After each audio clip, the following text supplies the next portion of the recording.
Tweet number 1 comes from Magnus Savage at Magnus Sav. Interesting. He says, it's time to admit the DeMar DeRozan signing was a failure. Just a bad fit, in my opinion. Kwab, DeMar DeRozan was signed by the Sacramento Kings in the offseason. Some people, and when I say some people, I mean not me, thought that this would be a great signing for the Kings and that this would take him over the top or put him in the list of contenders. I'm not going to do victory laps with this because I actually don't think that DeMar DeRozan is the reason why the Kings are this bad. I just think the Kings haven't really improved or got better in any of the areas they needed to get better in.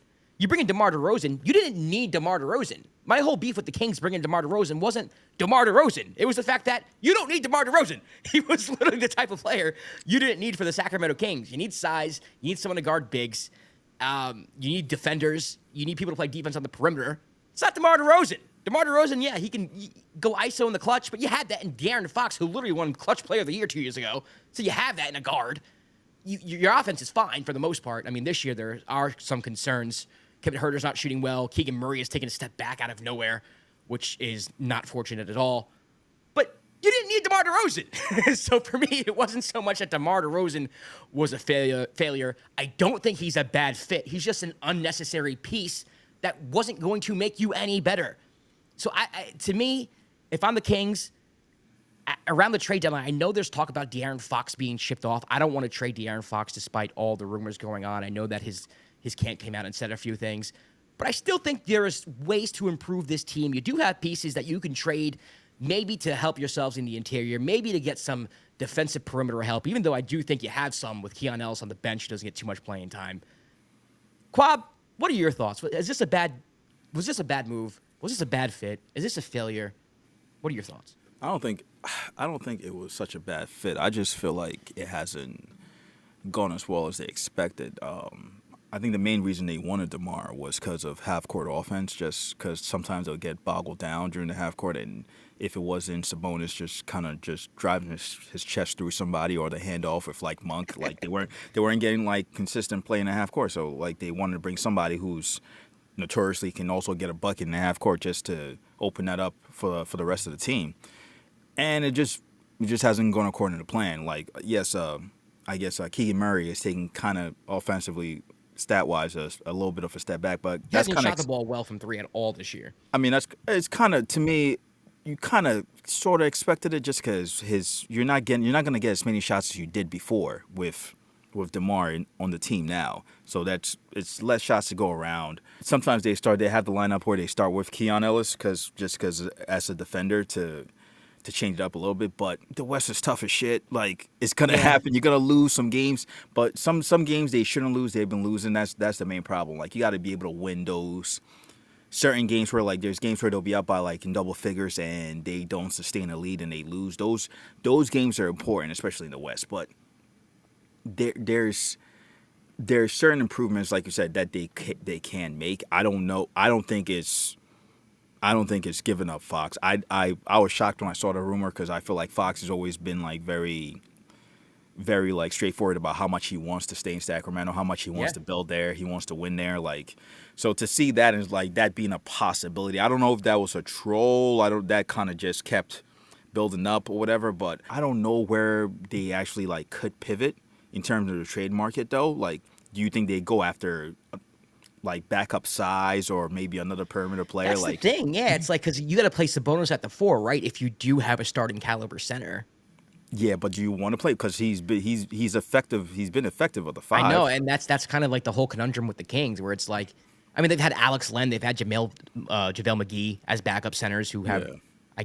I'm not going to sit here and say that they've been, like, game changers for them, but they have tried that. Let's just say. Yeah. For me, it's kind of like, if you're going to have Sabonis as your center, then you better shore up perimeter defense. So for me, and this is a popular name, get used to it, Kwab. I think you're pretty already used to it. I think you know where I'm going with this. I have no idea. Cam Johnson. Someone like Cam Johnson is somebody who I think can spread the floor, can guard multiple positions on the perimeter.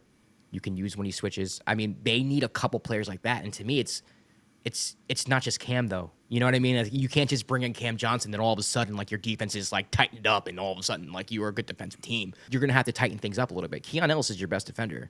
No. but he doesn't really play much, or he Okay, but plays inconsistent minutes. I was gonna say sorry And to then cut you off. Sorry to cut you off real quick, but I'm just like the name you mentioned, like Cam Johnson. I see that a lot.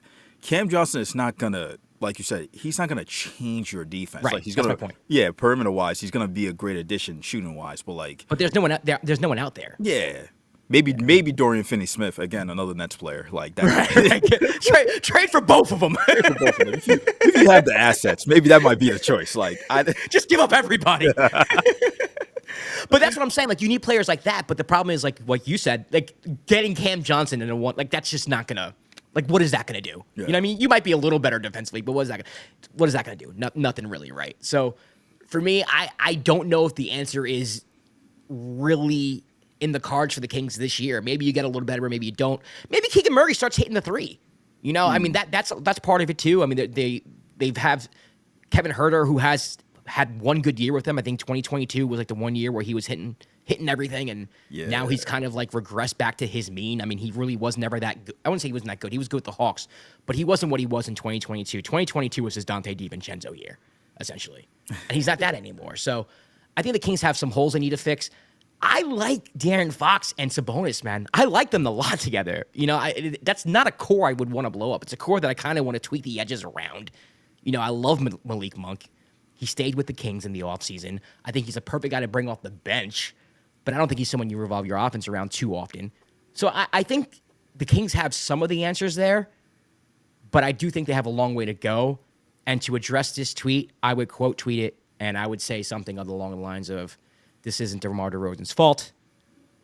now You guys are making him the scapegoat of bigger roster issues. now I was gonna say would- now. Do you is there because when we start, it's either we blame the players or we blame coaching. Do you think they have a coaching problem?